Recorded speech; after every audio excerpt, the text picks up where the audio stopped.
In 1975, a Kodak engineer invented the world's first digital camera. It was a breakthrough that could change photography forever. But instead of embracing the technology, Kodak chose to protect its existing business. Over the following decades, digital photography transformed the world. Competitors adapted, consumers changed, and the company that invented the future was left behind. How did Kodak create the technology that would eventually help destroy its own empire? Kodak was founded in 1888 by George Eastman. His vision was simple: make photography accessible to everyone. At a time when photography was complicated and expensive, Eastman helped turn it into something ordinary people could enjoy.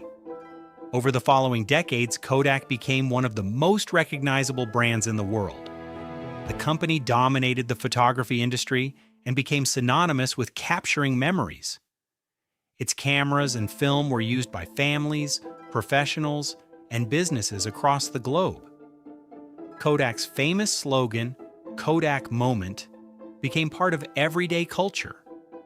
By the 1970s and 1980s, Kodak controlled much of the global film market and generated billions of dollars in revenue. Nearly a century after its founding, Kodak had become the undisputed king of photography. To many observers, Kodak seemed unstoppable.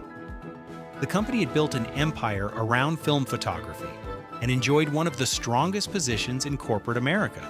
In 1975, a young Kodak engineer named Stephen Sasson developed the world's first digital camera. The device was primitive by modern standards.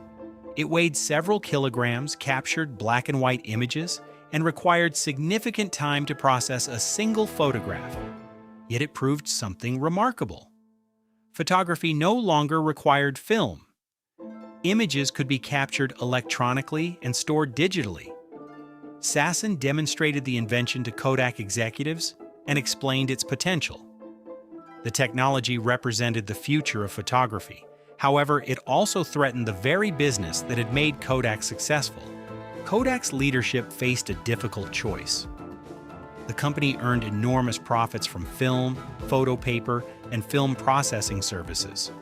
A successful digital camera could reduce demand for all of those products.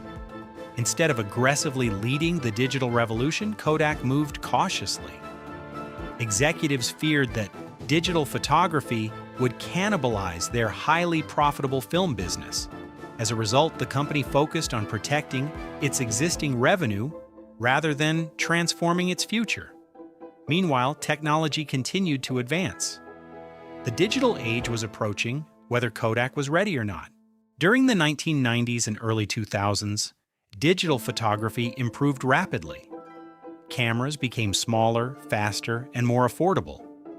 Consumers no longer needed to buy film or wait for photographs to be developed. Images could be viewed instantly and shared more easily than ever before. Companies such as Canon, Sony, and Nikon embraced digital technology and invested heavily in innovation. The rise of personal computers and the internet accelerated the shift. Photography was becoming digital, and consumer behavior was changing. The industry Kodak had once dominated was transforming before its eyes. Kodak eventually entered the digital camera market, but by then competitors had already established strong positions. The company struggled to replace the profits it had once earned from film. As smartphones became more advanced, demand for standalone cameras also began to decline. The photography industry was changing faster than Kodak could adapt. Revenue fell. Market share declined. Investors lost confidence. In 2012, Kodak filed for bankruptcy protection. One of the most iconic companies in American business history had fallen. The company that helped invent digital photography had failed to benefit from the revolution it started. Kodak's story is not simply about photography. It is a lesson about innovation, leadership, and the dangers of protecting the past. The company saw the future before almost anyone else. It even helped create that future. But recognizing change is not enough. Businesses must also be willing to embrace it. Kodak feared disrupting its existing success. Its competitors were willing to disrupt themselves. In the end, the greatest threat to Kodak was not technology. It was the decision to ignore what technology was becoming. What do you think was Kodak's biggest mistake? Let me know in the comments, and don't forget to subscribe to Business Untold for more stories behind the world's biggest companies.